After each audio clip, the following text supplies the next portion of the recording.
I'm national correspondent Kayla Gaskins in Washington. President Donald Trump went to the Middle East for business deals, and that's exactly what he's getting. President Donald Trump's Middle East trip off to an apparent successful start.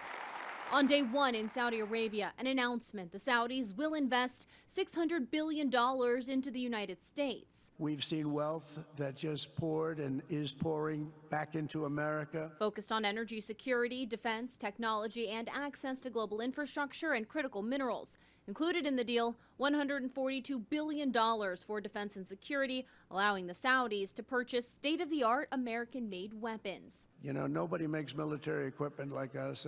We have the best military equipment, the best missiles, the best rockets, the best everything. Trump brought an array of cabinet members and business leaders along for the trip, including Elon Musk, who announced recently he's winding down his federal government role with DOGE. With the $600 billion investment commitment by the Saudis, the administration is more than halfway to their reported goal of securing $1 trillion worth of investments from the Gulf states.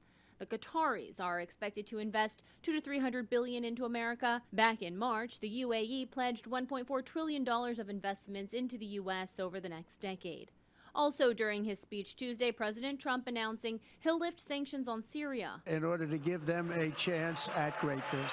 The move following the ousting of dictator Bashar al-Assad.